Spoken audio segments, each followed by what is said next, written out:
Now, for the show that brings combat sports stories to life from the great state of Ohio, this is Forged in Ohio. Hello, everyone, and welcome to episode 52 of Forged in Ohio. My name is Jake Murren, and as always, I'm the host of the podcast. We're right back at it in what I'm calling the second chapter of Forged in Ohio since we surpassed the episode 50 milestone. This is actually the 1 year anniversary since the very first episode of Forged in Ohio dropped on October 20th, 2022. It's been a wild ride, and I wanted to throw this out there and let me know what you think on social media at Forged in Ohio, Instagram, and Facebook. Would Forged in Ohio merch interest you? Shirts, stickers, hats, and more. To be honest with you, as I'm always honest with my audience here, I haven't looked much into this myself quite yet, but hey, 1 year into the show, I think it's time to at least offer it up to you guys and see if that's something you'd be interested in buying, and we could do giveaways as well. So again, DM me, direct message me, or comment on the latest post on the Forged in Ohio Instagram or Facebook page if that's something you'd like to see happen. Now, let me formally introduce today's guest. He was featured on episode 3 of Forged in Ohio last November as a 3-0 amateur mixed martial artist. What has he done since then, you ask? Well, he won his last 2 amateur fights by decision before returning to his finishing ways in his pro debut last month in Florida. Oh yeah, and he still owns the best nickname in the game. It's Anthony the Bagel Jagel. How have you been, man? And welcome back to the show. I'm doing great, and thank you for allowing me to be on the show for the second time. I appreciate it. I really do. Yeah, of course, man. The pleasure's all mine to bring you back on, especially with what you've done in MMA lately. We have a lot to catch up on, so let's get started with how your amateur career came to an end. You won the B2 Fighting Series Amateur Flyweight Championship in April. What was that experience like fighting for your first amateur title? It was I would say it was solidifying my amateur career. I feel like that was something I always wanted to do before moving on into the professional scene. After my fourth fight, when I was at Ohio Combate League, we were trying to pursue a professional debut during that time. It's like the beginning of the year, but Ohio regulations, and you have to fight a certain amount of fights. So my coach was like, "Hey, we're gonna do this last amateur fight. Be your 5th fight." I was like, "That's cool." So we did it. It was a tough opponent. I controlled the fight most of the time, and it was a great experience. It was a very it was a very emotional night too, because you just worked your butt off for a title. It's actually right over here. I'll even show it to you. Yeah, go grab that thing. So this is what it looks like. This thing's bigger than me. Yeah, dude, it's huge, right? So it's pretty heavy too. It feels like almost like 15 pounds, man. So it was pretty big, but carrying it too was pretty heavy too out the night, because me and my opponent, we went all 5 rounds. Didn't even think it was a 5 round. I thought it was a 3-rounder. I thought it was 3 5-minute rounds, not 5 3-minute rounds. So my dumb ass thought I was just fighting a regular 3 5-minute round, but it was a 5-rounder. But we prevail, and we have good cardio, and we make sure that we push ourselves to the limits at my gym at Queen City Grappling Club. And it was a really good night, and then after that, it just helped me further my path going into my professional career now. So when did you actually find out that the fight was 5 rounds and not 3? How close to the fight was that? Dude, in the middle of the fight. Oh, in the fight.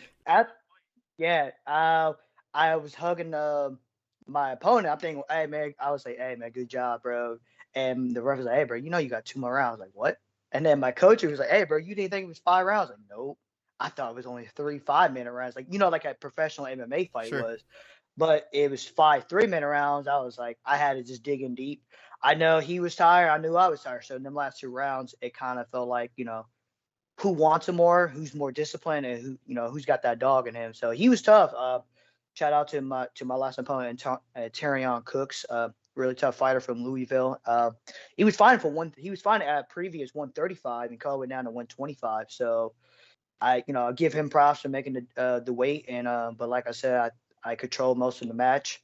But yeah, so shout out to him, man. Like I said, helped me out a lot just to get ready for my professional debut a couple of weeks ago. So I feel like winning that title, it just sets you up for bigger stakes. That yeah, their expectations are expected more out of you once you win an amateur title, but you still go through your day-to-day process, as a fighter, just take it one fight at a time, and eventually you'll get to the big dreams like being at the UFC, something like that. Sure. So when the ref told you that there were two more rounds after the third round, how do you have the mindset of, okay, I gotta dig deep, rather than being like, oh shit, I thought this was the end of the fight, I got nothing left, you know? Yeah, you just gotta find it within yourself. Like you just gotta dig in deep, and it's like a spiritual thing. Like I am a man of faith. I do believe in God and a higher power, and I just believe God was just telling me you just gotta dig in deep. You gotta bring that dog inside of you that most people are not gonna see. Like it's a close fight. He's gonna bring it too. He wants it as bad as I do. So it's kind of like who wants it more at that point, at that time. He's tired, I'm tired, like I was saying before, but it just shows that who wants it more. And I just felt like I was able to just withstand the more punishment, but just show people, hey, I can do this, man. Like I know I can do this. And when I won the belt, it just felt like the weight fell off a weight lifted off me, because I was kind of nervous. There was a lot of mistakes I made in that fight. There was a lot of mistakes he made in that fight too. But at the end of the day, in the fights, you're gonna make a lot of progressions. You're gonna make a lot of mistakes too in the fight. But it's all about who's making the better progressions and who's making less mistakes in that fight. You got to weigh it out. So I felt like I was making more progressions in that fight, but looking back at it, I'm glad I did it because it shows people that I am durable. I'm not just like, because I think my first three amateur fights, I was taking people out within the first round. So it's kind of like, okay, my last two fights, I had to go all distance. So then it shows people, okay, I can go the full length of fights. So to show people that, hey, I can do it all. Like I prepare myself for, say, my team, we always prepare ourselves for the all three five rounds. Like we're not preparing ourselves for one round. If it ends in one round, that's great, but that's not how you want to become a true champion. To be a champion in the UFC, PFL, Bellator, or one championship, then big promotions, you want to push yourself to the limit, to the three or five rounds. So then you show people, hey, I'm preparing for this. So that's just how I feel about everything. I watched your post fight interview in the cage, and it seemed like winning that amateur title, and you've kind of already talked about this a little bit, was all the validation you needed to know that this is what you were meant to do in life, and really capped your 5-0 undefeated amateur career. Is that accurate? Yep, it is. It just shows people that, like, I think winning the amateur title, it just opens the door for you, man. It just opens the door. Like all these promotions gonna want to hit you up. They're gonna try to match you up with the best guys, in the professional scene, I would say. But it just winning that belt just meant so much to me because like I said, I'm from Middletown, Ohio, a small metro city between Cincinnati, Dayton, Ohio, and I got a lot of love in my city. So like, it's just winning that title meant so much. I met just having people come up to me, hey bro, like you're doing great for our city, man. Like this is something we need, because like, we also got other, I would say, like other athletes who are from Middletown, like Kayla Harrison, but she trains down in Miami, Florida. There's a baseball player in that college, Swerver. He plays for I think for the Nationals or the Phillies for baseball. But they're not in the city like I am. I'm in Middletown every single day, driving around. Like I see people from high school, just anyone around the area. Like so, it gives me like, it brings me joy and happiness. Like I'm making my city proud. So that was a good thing. Bring the belt back to my gym for Queen City Grappling. But hey, man, like our gym is so young. We started in 2018. Now we're like, they're like, dang, you. Everybody thinks we're just Brazilian Jiu-Jitsu, but no, we're more than Brazilian Jiu-Jitsu. We do MMA as well too. So bringing that belt back to them shows like, hey, but we got the full package, and it just shows you like at a young team what you can do. And now which is how you said, we're just starting the show, I would say, but it did bring a lot of joy out of that moment. What was that homecoming like when you brought the belt back home to Middletown and to the hometown gym? It felt surreal because it just shows that, you know, even though I'm the guy that's going into the cage, making that walk, and I'm nervous, I'm anxious, but I know the people who train with me on the day-to-day basis, they see me at the gym. Like you can, if you ever come down to my gym, you ask anybody about, hey man, what's Bagel like? What's he doing, man? He's like, he's here 2 to 3 times a day. I'm training every single day. Like I have, like I said, I trained this morning. I got a coach at 5 o'clock. Then I have to do my practice, my 2 head of practice, like with grappling and striking tonight. You know what I'm saying? So I'm literally doing like a 2 to 3, 4 session practices, like while coaching. So I'm doing this every single day. So if you came to my gym, you talk to my coaches, my people, they'd be like, "Hey, what's Bagel doing?"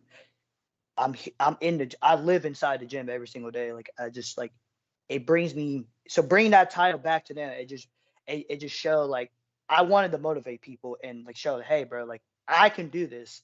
I'm not saying you got to do what I'm doing in the cage, but it just shows like whatever you put your mind to and you believe, you surround yourself with good people, you can take yourself to further places, if that makes sense. That's what the title represents, is like, I can do this, bro. And I can show people, hey, like, even as a small guy, um, even as a small guy, it was just a surreal moment. Sure. Yeah, definitely, man. I totally get that.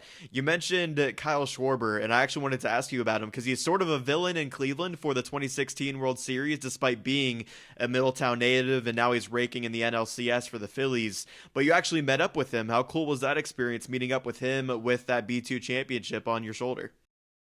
It was a cool moment. He asked, I have an older brother. They were like in the same like graduation class when they went to Middletown. So he kind of knows my brother personally, and just talking to him, I really don't know him like that, but I met him a couple of times when I was a kid. But just meeting him the first time, it just felt cool, to be around a professional athlete. I met professional athletes, but like somebody from my hometown, like that, was pretty cool. I did ask him for advice. Hey man, like, you know, what do you do when like me becoming because I told him like, yeah, I'm about to go professional after this fight, and I was like, what can I do like to make sure I maintain that, humbleness, but know I can meet that I can get to the next level. You just said surround yourself with good people, believe in your people and your team. It looks like you have a lot going for yourself, and just be humble, man. Just take them one day at a time. Don't you're gonna have he said, as you progress in your career, you're gonna have a lot of people come at you, a lot of love, you're gonna have a lot of hate, whatever. But you just gotta know what's best for you, and just be real with yourself. Just be real, and like don't fake, don't fake it, man. You know what I'm saying? Like just be yourself, be authentic, bro. And like who cares what anybody says? You know what I'm saying? He told me he's proud of me. He said, hey bro, keep going for the city. I said, I appreciate that. Them little words. Like we only talked for like a couple minutes, but I appreciate them words he said to me as a young professional athlete myself now. Yeah, words of wisdom there from Kyle Schwarber, one of probably the best postseason players right now in the MLB. And you talk about Kyle Schwarber and Kayla Harrison, Middletown natives, but doing their thing nationally, and they left Middletown. If you glow up like they do and reach that national spotlight, where do you see yourself going? Do you foresee yourself staying in Middletown? I mean, eventually, I would stay in Ohio. I would probably move out of Middletown. I'll probably move somewhere like in a nicer area, Okay. I would say. But I do show a lot of support to my city. You know what I'm saying? I would probably move to like, I don't know, wherever the nicer city that's outside of Middletown and stuff like that. Especially, what I'm saying, as I get older, maybe I have a family one day. I want my kids to go to a good school. Um, but I would still be in the Southwest Ohio region. Like I don't see myself leaving Queen State Grappling. You know what I'm saying? I have a strong support with them. I have a loyalty. I'm big on loyalty, so it's like, like it's just a family thing. Brought up with my mom and dad. We just have a strong family hold.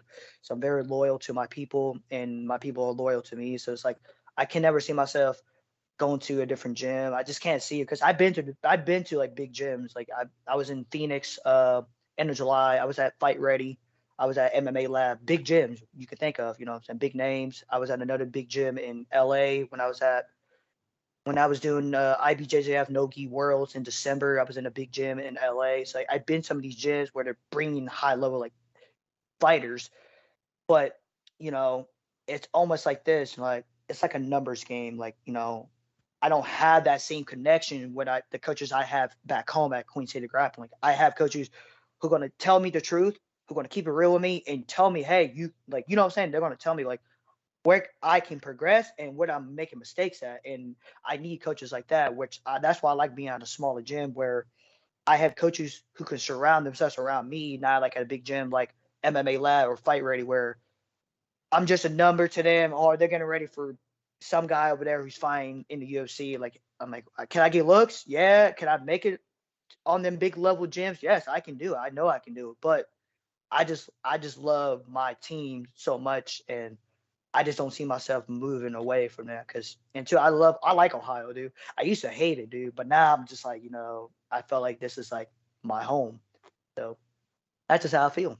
Yeah, I don't have to tell you how much I agree with you, and I love Ohio too. I have this whole podcast about combat sports in Ohio, and I love your loyalty to your hometown gym in the Buckeye State. Before we switch gears and talk about your pro debut, one more thing about your amateur career. What was the biggest lesson you would say that you learned in your amateur career as a time fighting with a 5-0 record in the belt you won? So I would say this, and this is for any amateur fighter who's in their career as an amateur fighter. I would say this, like, so my coaches, they always want, okay, we need to fight. I'm a very small guy, so it's kind of unique. We need to fight someone who's tall.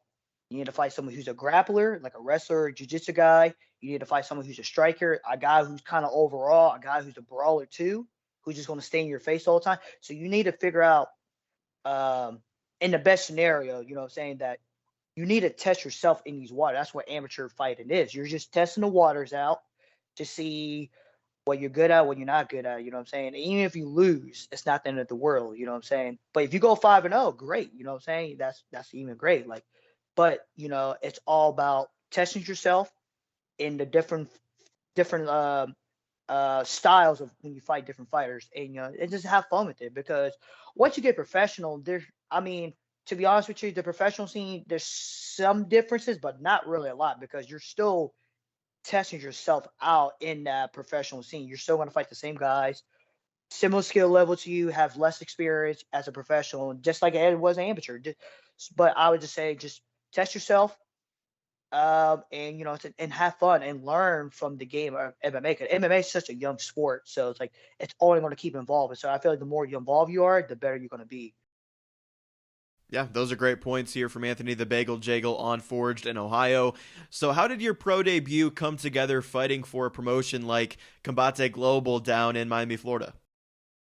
So, my coach Ruben, he had a connection with the matchmakers down there, and he knows a guy because my coach Ruben, he's from the Huntington Beach area, like Orange County, which is over there in LA. So he kind of knows some people around that area. So, but I had a teammate, Jimmy Sandlin, who fought for them for a bunch of times. So it was kind of like an easier access for me. They wanted me to fight. I think leading up to this, like they have a thing, the state of Florida, you have to fight 5 fights too, even before you go like professional. So it's kind of similar to Ohio. So we were trying to get something going in the summertime. We just it's just political. Matchmaking just takes time. And then I think it just like Ruben's like, hey, would you want to do September 30th?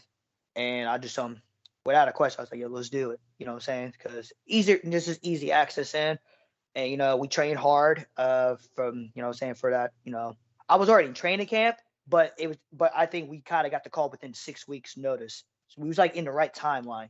And then, but during that time, leading up to it, what I'm saying, we just trained. I went to Matt Brown's Immortal Gym. I trained with Josh Pereira, trained with him, Josiah, Jaden Maddox, and just other people. So it all worked out in my favor, what I'm saying, leading up to that event. I know the performance proved it, but leading up to the fight, did you feel like you belonged on that big stage? Just looking at the venue, you could tell it was a high quality production and a big stage to compete on. Yeah, I felt like, well, one thing, I'm gonna bring back Matt Brown's gym, Yeah. which they have a cage in their gym, so I felt comfortable being in the gym. Just like sparring with high level guys like Josiah, uh, Josh Pereira, Jaden Maddox, and I have another teammate who I train with at Queen Center Grappling. His Zach Westland. He fights at 135. We bring him up there too. So like being in that cage and just being active in rounds of the cage, just being in the cage for Combate, it felt like there's no difference. You know what I'm saying? It felt the same. I was very nervous. I would tell you that because B2 they have some production, but not like that. These guys were doing like, hey, we're gonna tell you, we'll give you like a countdown. We're gonna tell you when to stop, hug your coaches. Like it's kind of like a production thing. So this is my first time experience all this. And then too, I'm the headliner too. I'm the main event. And the show was more like a contender series for Combate to show, hey, here's our new prospects. This is everybody who's making their debut. My opponent, he was the only one who wasn't an AE debut. He was 1-0, but he was still like, in that same level of skill level, saying just making his second professional debut, second professional fight. I'm making my debut. So just everything going into this, I was nervous, I was anxious, but I believed in myself, my coaches who believe in me, the people I surround myself with. Just being in that cage, I just felt like, you know what, like I know I'm here. This is my moment, bro. And I just felt like when the ref said you ready, it was just kind of like it was like a switch, like, hey, bro, like, I know I can beat this dude. And like I said, we got the job done. I watched this tape all leading up to that fight. I know what he was gonna do, and I just had to pick my shots. And then, like I said, the rest was history. When he came in with that knee, I moved out the way. I came with an uppercut. I hit him with a left hook, dropped in, ground and pound, took the back, rear naked choke. The rest was history. So. Yeah, that it was. How happy are you with that incredible performance last month overall? I'm sure you got to be pretty happy with how you did out there. Oh yeah, for sure. I was so stoked, man. Like I said, it was a lot of things I was going through too before the fight. Like me and my family, we was going through some tough times. But leading up to that, and just a lot of things happened over time. You know, with family issues. I got baptized too as I'm a man of faith as well. So it's just everything just built up. So when I won the fight, I just felt like the world just, what I'm saying? It just felt like something just came off my back. Like I felt like I can breathe for once. Like, you know what I'm saying? I Yeah. just felt so real. And it's like, I don't think people understand when you're a fighter, the fight is easy, but the training camp and everything you have to do on the day-to-day basis as human beings, there's a lot that goes into this. So it's like when you win these fights in a very spectacular fashion, you just feel like you just feel relaxed now. You feel like you feel alive in that moment, and that's why I love fighting so much. It teaches me how to like discipline myself, like take all my problems and just shove it out the way and like, hey, I need to focus on this. This is my job. This is my purpose. And I want to show people that even when you go through your day-to-day problems, you're still able to put on that face like, hey, I'm still going to conquer my goals, even though I go through my day-to-day BS every day. So just winning that fight, it just felt good. Came back home. Same thing like winning the amateur title. Got a lot of love from people.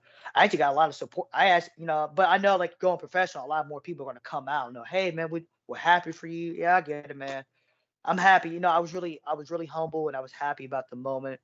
But it's just like how you said, the more you win, the more people are going to come and support you. But now I can say I'm a professional athlete now, so which is a very good thing too. You know what I'm saying? Not a lot of people can say that. How many people can really say they're a professional athlete now? Not a lot of people can say that. So for me, doing that, it felt great, and then show other people in my area, hey, bro, maybe if this guy's doing it, why can I not do it? In a good way. You know what I'm saying? Not saying not everybody can be a fighter, but in a way, like, hey, if this guy's pursuing his goals, I can do the same thing, pursue whatever goals they want to pursue. It sounds like there was a lot of pressure on you heading into that pro debut with everything outside of the cage and then actually going in there with all the nervousness that you just talked about that you had. And the fight, it sounds like, is the way that you get that pressure off your back and let the work that you put in every single day in the gym really show itself on that big stage for Combate Global. Mm-hmm. It did. It just felt unreal. And then, like I said, I didn't really take I really didn't take a long break because I only took maybe like 3-4 days off, and then I got right back into the gym. and I had to get ready for the ADCC East Coast Trials, which was this past weekend in Atlantic City. I was one match away, make it to the second day of the tournament.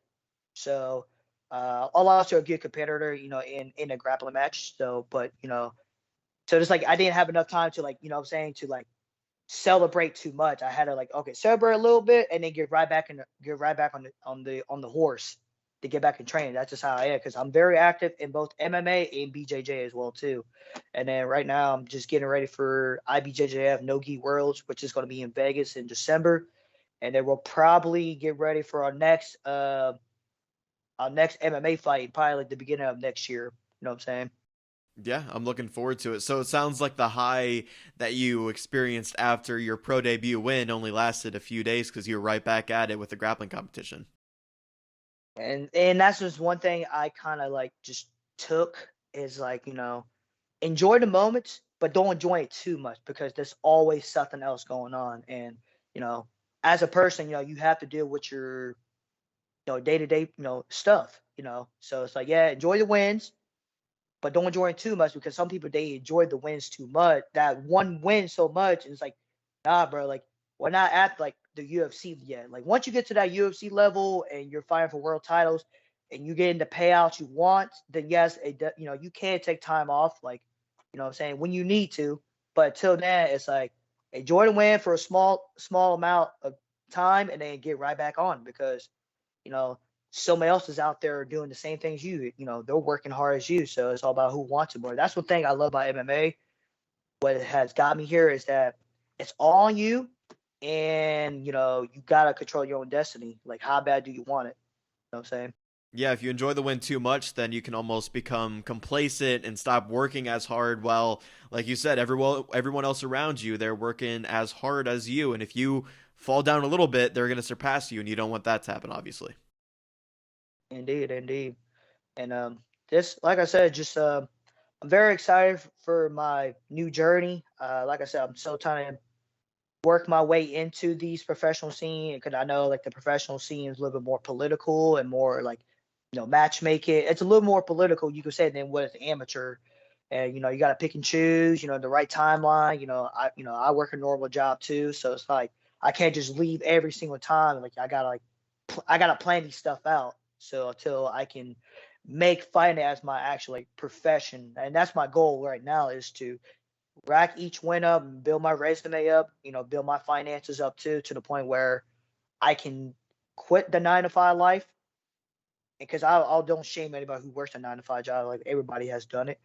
But once I'm able to quit that 9 to 5 job life and then make fighting as my pure profession, passion, that's the goal I want to do. And that's the goal I'm really looking for. I'm not caring about like the world title. I do want to become, like, I do want to become a world champion again, just like how I was an amateur. I want to be a professional world champion. That's my goal. I write my goals down and everything. I wrote, you know, a lot of good stuff, a lot of, like, goals, goals, goals, goals. I write all these things out in my notebook, but it's like, the end of the day, it's like wins and losses, the titles, the money, that's all gonna come and go. But I want to be to say to myself that when I'm 27 now, and when I'm 37, I'm at the end of my career. I want to look myself in the mirror and look, and just, or just, I'm out of, just anywhere in the world, just looking around. I'm just saying I'm happy that I went after my goals. I didn't give up. I never stopped believing in myself. I just kept going, and I was actually doing. What I'm saying, I'm actually a fighter. What I'm saying, like I actually lived my life that I wanted to live. So that's just how I feel personally. The championship is going to come for sure, but I can't just think about championship. Like, I got to think about the end moment. Every day I wake up, as a man of God who believes in a higher power. I wake up every day. Like, there's some days I'm not wanting to train. I don't want to train, but when I get through these workouts and I'm staying consistent, I'm disciplining myself every day. I wake up like today. I woke up today. I was very happy and blessed. So I got on my knees. I prayed to God, and I told him I'm very grateful that I'm able to go live the life I want to live, through Him, through my Lord and Savior Jesus Christ. But not a lot of people could do that. There's some people in worse situations who can't even do that. But that's why, for me, I want to be that light to people. Like, hey man, like, you give me motivation. Like, I had a guy the other day. who's from Middletown. He said, "Hey, bro, like I'm very happy for you, bro. Like I know like we don't talk as much, but I'm happy for you." And that that meant a lot to me. You know what I'm saying? Like not a lot of people can do that, but but that's why I'm very grateful for these moments. Like even talking to you, I'm very grateful for these moments, man. Because like years ago, I would never see myself talking to somebody like you on a podcast. I'm thinking I'm just going to be just a normal person, coaching high school wrestling for the rest of my life. That's what I thought I was going to be.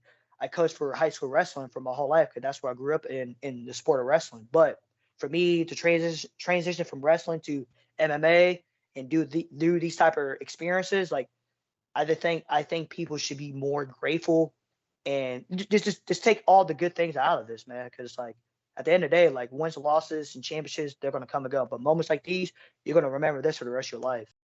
Wow, I love that mindset, man. Just staying in the moment and then the reflecting will come later, right? Where did you develop this mindset? Did it come from your faith? Did it come from just experience in fighting? Where did this come from? I would say it kind of tends in all. Hmm. So my faith with my Lord and Savior Jesus Christ, through the sport of wrestling, that transitions into MMA and just having a family, a strong family household. You know what I'm saying? Like I said, like it just everything tied in, you know what I'm saying? There's times when I'm in like big moments, I kind of look up in the sky, I kind of look up and I talk to myself, with God and I say, thank you for these moments right here. And I look around, like around the whole arena, like when I was wrestling at the state tournament in high school or big wrestling tournaments, like outside of season, when I'm at big like BJJ events, like ADCC or the cage, like Combate Global, or just any, I just look around my surroundings and I just look, dang, dude, like I really came a far way, a long way. Like it's like the old saying, I can look back and I'm very appreciative of these moments, like with God, and God's like, hey, like, look at, it's okay to look back at times, like, how far you came. But when you're looking forward, I gotta put my trust in God, even though I don't know what the next step is, but he's like, trust me, and I'm gonna get you to that next level.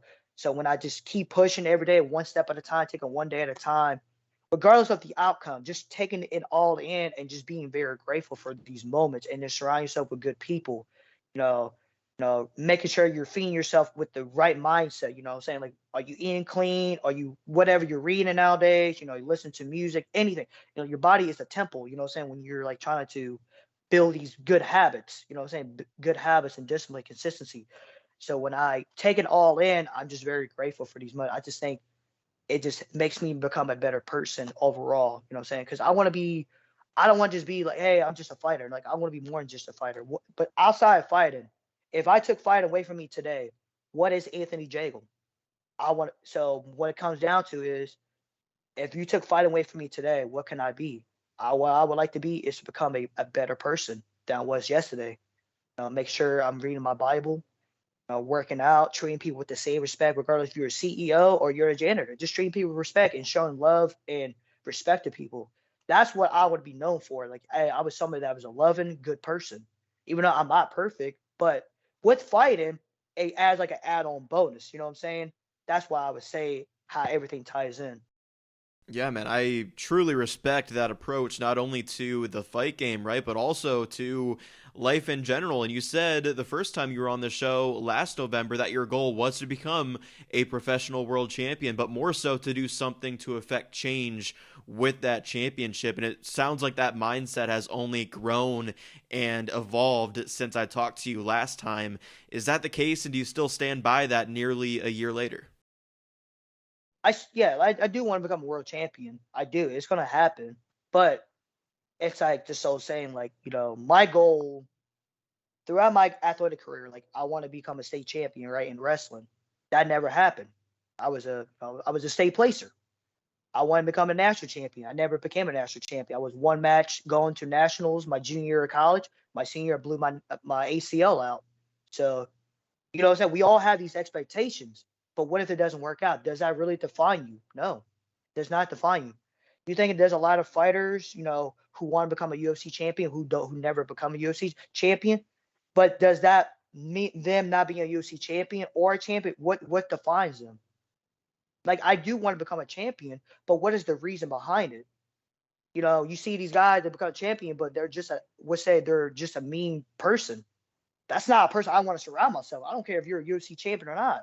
If you're just a mean person, I'm not going to surround myself with you. But if you're someone who's not a UFC champion but has good morals, respect, and has their, is a very positive person, I can respect that regardless of what they accomplish.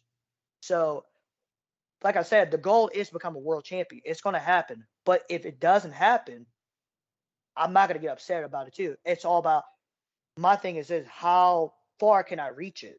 You know what I'm saying? Like, that's why I want to look when I get through my career. I want to look back and, like, what, I went after my goals. Even though if I become a world champion, that's great. You know what I'm saying? Great thing for me, for the people who surround me with. But I feel like at times people get so stuck on materialistic things like a belt or a car or a mansion or this money. It's good. But me being more in tune with my faith with God is opened my mind up even more now, I would say, to the point of, like, all that can just come and go just like that. You know what I'm saying?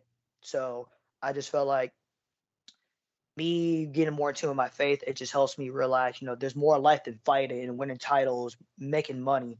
Like, okay, if you're making money, are you giving back to your communities too? You know what I'm saying? That's what I want to look into. Like, I want to build financial wealth for myself, for my future family, for my parents. I want to build on things like that. You know what I'm saying? When I retire the game, because think of, there's fighters, who's still fighting from paycheck to paycheck. I don't want to do that. I want to retire the game eventually, and maybe I'm open my own gym one day, build my foundations from businesses, and just give back to my people. But if the world title comes, and if it comes, that's gonna be a great thing too. That's more publicity and more fame that comes with it. But about at the same time, like, but regardless of the outcome, each day the expectation is always going to be higher than it was yesterday. But how can I get there one step at a time? So I always tell myself, just enjoy the moment and take it one day at a time, because eventually this is all gonna go. And it's crazy. You would think somebody would say that at an older age, but somebody who's 27 right now is still young with their career. It's just only going to, this right here, talking to you and all this experience I'm saying to you, it's only going to take me to a further place. Yeah, and there's a lot to be said about working towards your goals right now, especially in a space like combat sports and trying to be a mixed martial arts fighter and attaining that world title one day. And you mentioned reflecting on it in 10 or so years at 37. Is that kind of like something you've set in stone, like 37, you want to reflect and be done with your career, or was that just a benchmark that you put for yourself? I just a benchmark, just something I just said right there. Like, because I'm 27, I'm looking at 10 years running around. Like, I don't know how long I'm going to be in the fight game. I don't know. I've aimed around like that 36, 37, because, like, eventually I want to get done with fighting, because, like, fighting, it takes a lot out of you already. Like, the mental part, the physical, the emotion, the spiritual, the financial part of fighting. I think a lot of people don't understand. Like, you're missing parties, you're missing a lot of friends and family, spending time with loved ones, and because you're focusing on one thing, you know what I'm saying? So it's like, there's times, like, you know, there's times I just want to hang out with my family, man. I don't even want to train today. You know what I'm saying? Like, yesterday I could have went to Columbus yesterday, right? And train at Matt Brown's gym, but I stayed home, I slept in, I spent time with my mom and dad, hung out with them. We did some things around the house, stuff like that. You know what I'm saying? That's why, instead of just be like work, work, work, work, work, like, that's all we're trained to do a whole life. But it's like, I want to enjoy these moments. And you never know when your family's gonna go too. It's not just about us. Like, people are gonna come and go. So it's like, I want to just enjoy these moments. And but like I said, 36, 37, I'm looking at that range where I want to lead the fight game. And eventually, just start my own life outside of fighting. You know what I'm saying? Give back to my people, and maybe, but in the process too, while I'm fighting out, build my businesses up, work my way up to the top, and check, like we were saying earlier, just enjoy the moment, because eventually you have to leave fighting. You have to leave it. You cannot stay around. If you're doing that, you're doing yourself at this you're displeasing yourself, I would say. Like, yes, you can have the love for the game, but it's like, you gotta find a different outlook of it, bro. And it's the same thing in wrestling too. There's a reason why I got away from wrestling. It's the same thing I'm gonna do for MMA. Eventually I'm gonna have to leave the sport of MMA. So that's just how I feel overall. Yeah, and we've seen some pretty ugly breakups from MMA in the past, and we've seen some pretty healthy ones too, leaving the game before it retires you, so to speak. And it sounds like you have that right mindset of knowing when to leave versus staying in it and potentially risking health harms, but also like, long term effects from competing in mixed martial arts for too long. Exactly. And like I said, that's just how I personally feel. And I know some people gonna agree with that, some people Right. not gonna agree with that. That's okay. You can't please everybody. But I'm still gonna show the same love and respect to everybody. Like I am talking to you now, I would show the same love and respect to the next person, regardless of if they agree with I'm saying or whether I agree. You know what I'm saying? It doesn't matter. But at the same time, bro, like we just said, you gotta find that time. You gotta enjoy the moment now, but know when you have to move on from that moment because, like I said, you only got a short span of life. Once again, this is Anthony the Bagel Jagel with us on Forged in Ohio. With your pro debut, I've heard criticisms on the broadcast of your amateur fights about your fighting style, potentially being a one-dimensional fighter with your wrestling. Does it mean that much more to you that that nasty left hand was what started that finishing sequence in the pro debut? Yes. So like a lot of times, to be honest with you, I was not happy with my amateur title fight. I was not happy with it because I felt like I could have done more. Um, it just, regardless, I got the win, right? Sometimes just like wrestling, sometimes not every fight or match is gonna go your way. Sometimes you're gonna have to win by a nil. You gotta win by inches. But sometimes you can win by miles with throwing a left hook on somebody. But you gotta learn from your your ups and downs and just take with it. So I feel like this fight camp we really focus on striking from when up. So from April after I got done with the amateur title, from all the way up to my Combate Global debut, we were striking. I was focusing on kicks, punches. Like I was really just trying to focus on a lot of things. So I think going into the fight, like I said, I was watching a lot of tape on my opponent, and I understand the things he was good at, things he was not good at. And when I picked my shots, and like I said, it just he came into that, and when he came in that sequence, he came with a knee. I knew he's going to use some knees, he's going to use his head kick, so he's tall and ranging. He was like 5'6", 5'7". You know what I'm saying? I knew he had like at least a 6, 7 inch reach on me. I mean, I'm 5 foot nothing. So he's gonna come at me. I gotta move out the way. And when he moved out the way, I try to go for a single leg, but then I came with an underhook and I throw like this uppercut, a left hook. And me and my striking coach, Coach Jared, who I've been working with since day one, we worked this combination: uppercut, left hook, cross, or you could throw an elbow. As a professional now. So my goal was to, when I got the underhook, I knew I was going to throw an uppercut, which I did.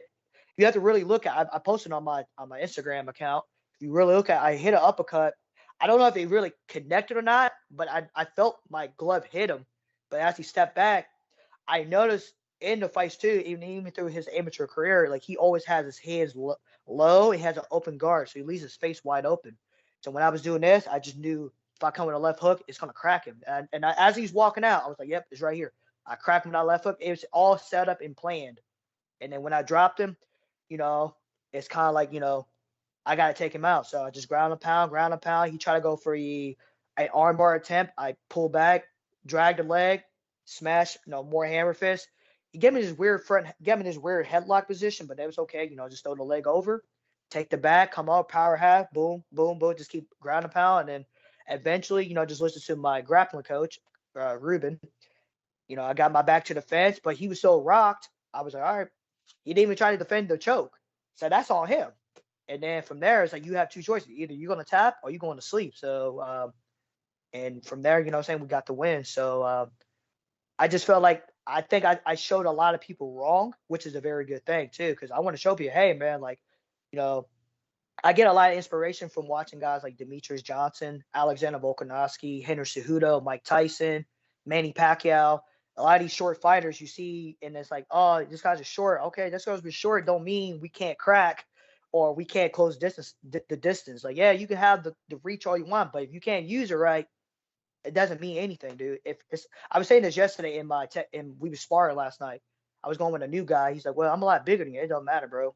And he had like the smaller gloves on. I have the big 16 ounce. I was like, bro, it doesn't matter if you have the small gloves or the big. Yeah, you are faster with the small gloves on, but if your technique is not good, that's doesn't matter. If your technique's not good, it doesn't matter, bro. If you have the big gloves or the small gloves, like your technique and your precision of hitting your strikes is gonna mean the most in the practice room and how you lead up to the fight. So, like I said, I'm happy that I was able to, uh, you know, shut up all the haters and all the doubters wrong, and that's what I'm gonna keep doing. I'm gonna keep making myself proud, my people proud, Middletown, Ohio, Queen City Grappling, and then show people that hey, there's talent in Ohio, and that's the thing too. I don't think a lot of people understand before we keep going on. So right now, like I said, we're trying to build something right now. And right now, it's like me, my coaches, and Matt Brown. We're building something right now where you see everybody leave Ohio to go to these different gyms. I'm like, bro, why do we need to? Let's bring it all here. Let's bring it all here. We're doing something big that nobody knows about. I'm telling you this right now. We're trying to do something big where we're going to be training with guys from Toledo, Columbus, Cleveland, Southwest Ohio. We're going to try to get everybody together where we're going to, the old set Ohio versus the world. That's how it's going to be like. Always. And, why fight each other? Let's build together and and go attack the world, saying, and make Ohio proud, saying, hey, like I think a lot of people forget about that too. They just think, oh, you're just from Ohio. Okay. I don't think you guys understand who we train with in Ohio. So just be on the watch out for that. I'm telling you, Ohio is definitely on the come up for sure.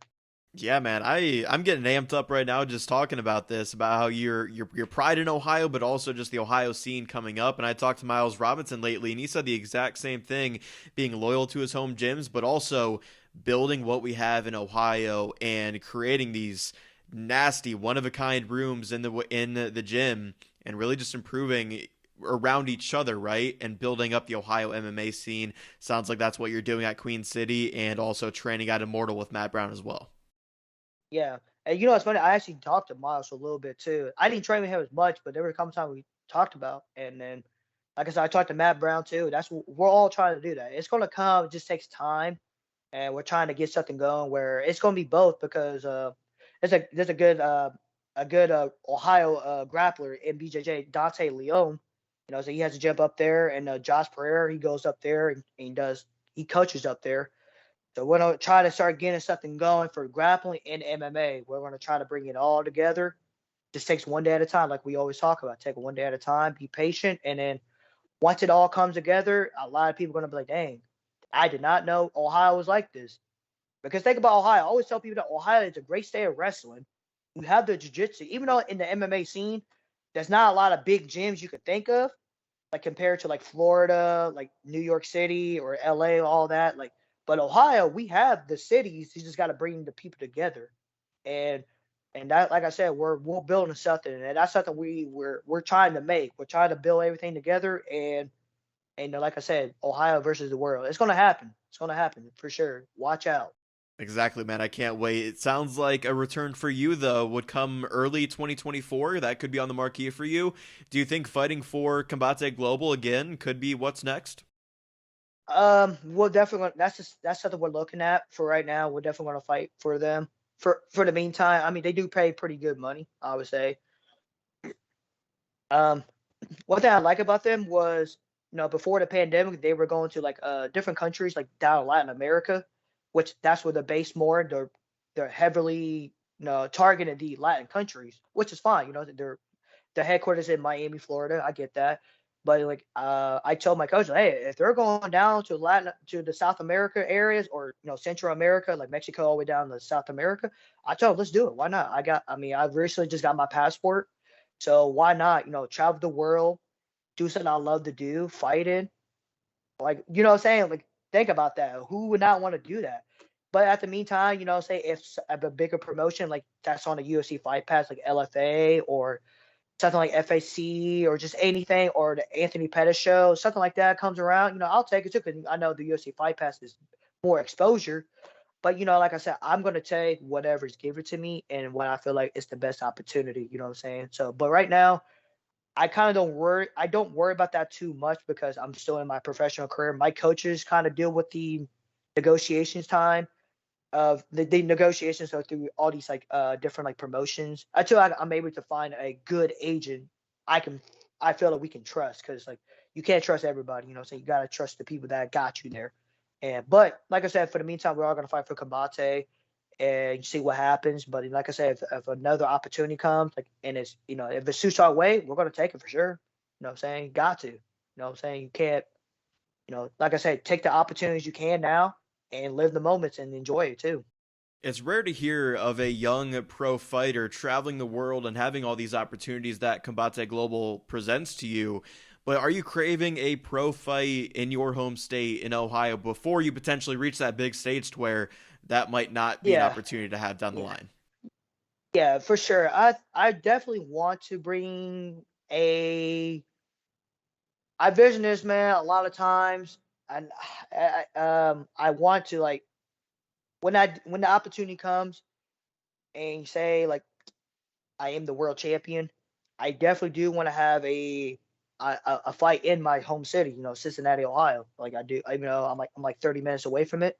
I do want to have I do want to have a fight there in Cincinnati, Ohio. I want to bring people down, be the main event. It just takes time. You know what I'm saying? These things take a long time. I know Rich Franklin did it, what I'm saying, when he was a champion. Um, so why not? Why can I not do it? So I fought in Dayton, Ohio a couple of times. I had a lot of people come up for my amateur fights, but maybe I can, it could be anything. You know what I'm saying? I know, it could be a lot of things, man. It just takes time, but I definitely do want to have a fight down in Cincinnati, Ohio. In a big event, in a big major promotion like the UFC One Championship or something like that. That hey, we're in Cincinnati, Ohio. I'm the main event, and we'll let and we showed everybody, hey, this is Ohio, man. This is what Ohio's like, and like I said, just enjoy that moment. But till then, got to put my working cap on and just keep going every day. Keep going every day and working. Stay disciplined. Stay consistent. Bust my butt every day and just trust the process. And fighting as a pro in Ohio, not only do you get paid, which is nice, but no more same day weigh-ins. You're not limited in what you can throw there in the cage. All those, those three factors have to be enticing too to actually get that fight in Ohio. Not only to fight in front of your hometown fans and your family, but also because some of those amateur rules aren't there anymore. Yeah, it was a good thing. Well, actually, when I fought for the amateur title, it was in Kentucky. So Kentucky does do the day before weigh-ins, and they're pretty much like you can literally do everything except for elbows. You can knee to the head, you can head kick, you can literally do almost everything, pretty much just like a pro. You just can't do elbows to the head. So in that fight in my amateur title, it was kind of like, it's actually kind of unique. It got me ready for the professional scene already. So it was kind of like good for me because I was like, okay, I'm actually used to it. Because all my other fights were in Ohio, day before weigh-ins, the day of weigh-ins, and you got to come back later. But like I said, I don't cut a lot of weight. I'm not like a big 125 pounder where I'm kind of 155 down to like 125. I'm usually walking around like 135, 136. And when I'm in fight, I'm usually between 133 and a half to like 136, around that range. So I'm never like uh I'm never like that big guy. Like that's kind of like what. So I always feel good no matter what. And But like I said, as a professional, it does help out a lot. You know what I'm saying? But one thing I like about the professional, see, I'm just happy that I'm able to get paid for this now. So you do. I mean, but here's the thing too. I think a lot of people don't get it too. That as an amateur, you do get some pay from ticket sales and streams. Like if they put your name in the notes or seller, you do get some like benefit out of it, but not as much as a professional. But at the professional, I mean, you're getting paid, but not as much as what you think it is too, because you still gotta work your way up to the ladder. Like until you get to that level, like Volkanovski or the guys you see in the UFC fight card this weekend at Abu Dhabi, like you're still working your way up to the top. Sure. And I know this episode will be released on Monday after the big UFC card this Sunday or this Saturday. But you mentioned Alexander Volkanovski's name twice now. So I have to ask you, what do you think of his chances on 11 days notice against the champ Islam Makhachev? I think he has a good shot. I would say that because I can't. I'm going to root for him. Me too. Yeah. But I can't discredit Islam Makhachev because Islam Makhachev, he's another good fighter. I like watching him too. He's a wrestler, very disciplined striking. He has a good team around him. So it's like I think a lot of people kind of discredit Islam Makhachev a lot. And I was like, bro, y'all realize he beat Charles Oliveira and he beat Volkanovski. Even though it was a close comparative fight with the Volkanovski fight, but he still beat him.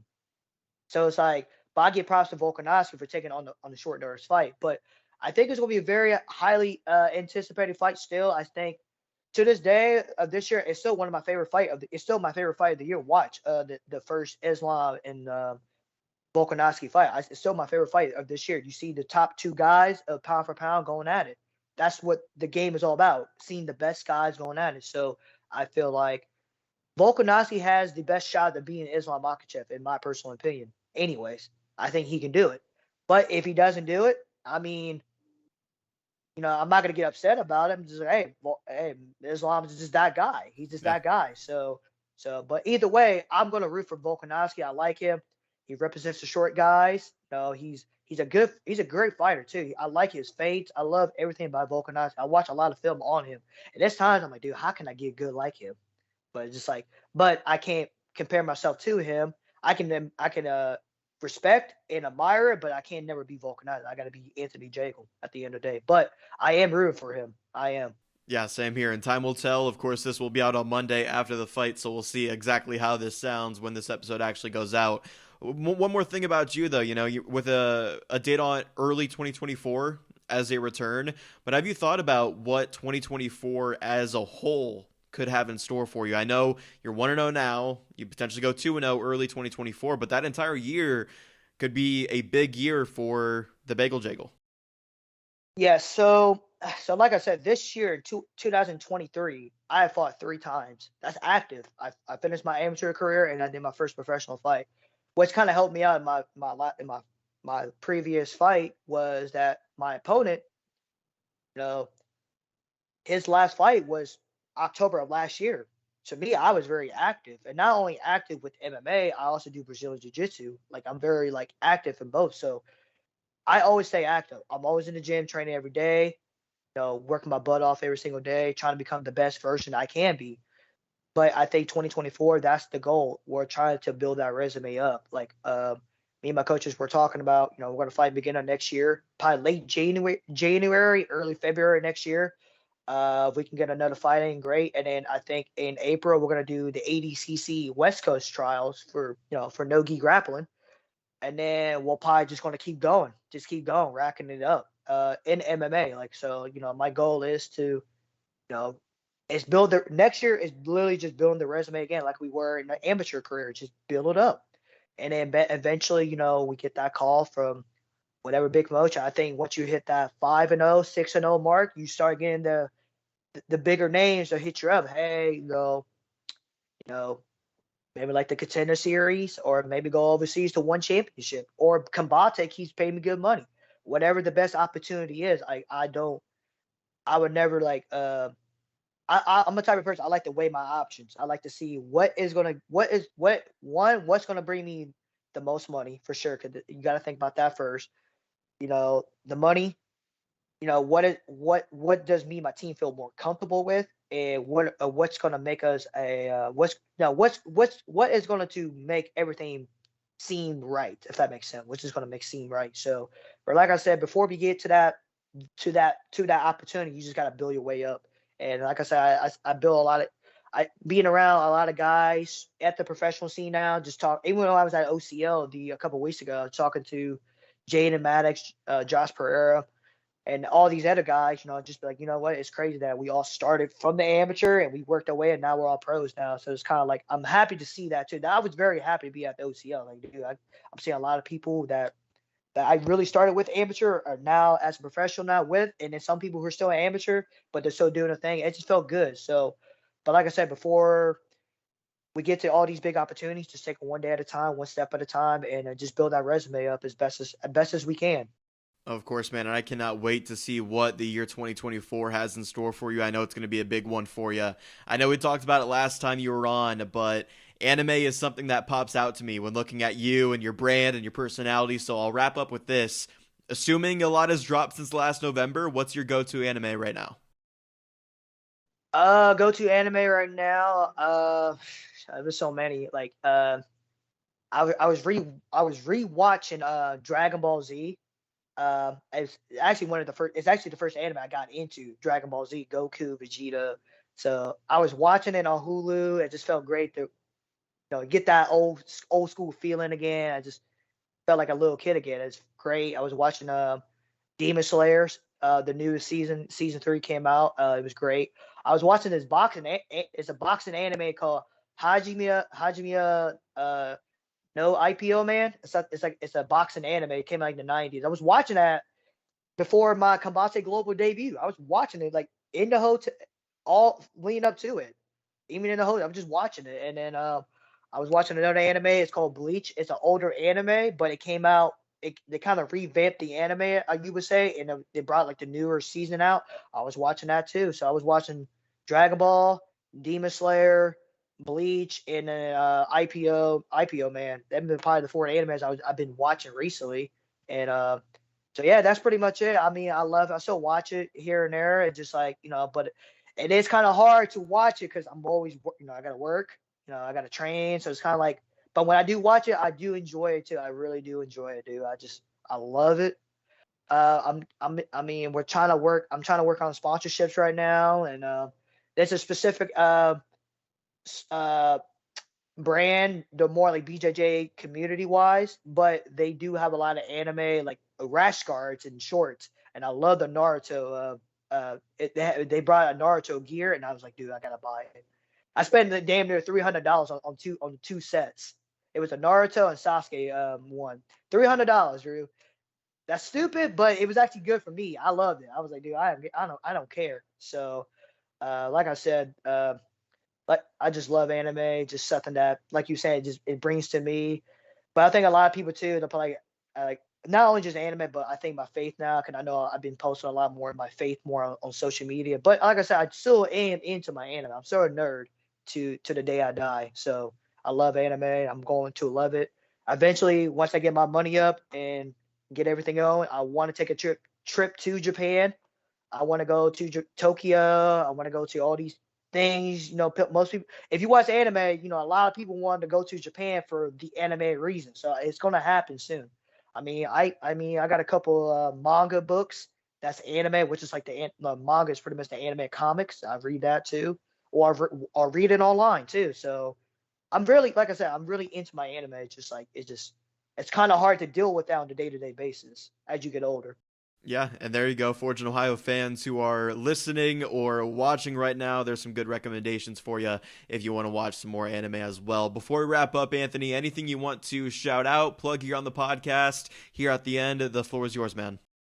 I just want to shout out to my people from Middletown, Ohio. Thank you guys for supporting me. All to my sponsorships too. Thank you guys so much. And you know, also I think I say Queen City Grappling. If not, I want to shout you guys out too. You guys done so much for me for being there for day one. I want to shout out to Team Immortal for showing me love. Allowing me to train with you guys, and shout out to Forge Ohio too for allowing me to be on this episode again. And like I said, I just want to thank everybody. Stay in tune with me at my IG account at It's the Bagel, and what I'm saying, you need any anime recommendation, just hit me up. Anything about spiritual talk, I'm here to talk to you about faith with God, and just want to say thank you guys for everything you guys done for me, and God bless you guys. Yeah, there you have it, man. Thanks again, Anthony, for joining me for the second time on the show. It's been way too long since we've linked up on here, and that's on me, but it was great to have you on for episode 52. Before I let you go, you got to help me with the OHIO chant again that I finish every episode with. OH! IO. Thanks, Anthony. Congrats Yes, on sir. the pro debut win again. Keep grinding. I know it'll show in the cage, and I'll make sure we do a better job of doing this again before another year goes by. Yes, sir. Thank you so much. I appreciate it. Thank you. That was Anthony the Bagel Jagel, the now 1-0 professional mixed martial artist. I was very happy for him, and I was excited to see that he was victorious in his pro debut, especially the way that he got that win. You know, I enjoy when guys I have on the show win fights, but it usually comes against other Ohio fighters. In Anthony's case, he subbed a guy out of California in a round, so it's a win-win scenario, and I'm looking forward to following the Bagel's career even further. I said it at the top, but don't forget to let me know what you think about the potential of Forged in Ohio merchandise coming. You can do that by sending me a message at Forged in Ohio. It's easy to find on both Instagram and Facebook. And if you really want to support the show and Ohio Combat Sports, then don't forget to download episodes as you listen on the go and subscribe to the new Forged in Ohio YouTube channel as well. Thanks again for watching or tuning in. I've been your host, Jake Murren, and this was Forged in Ohio.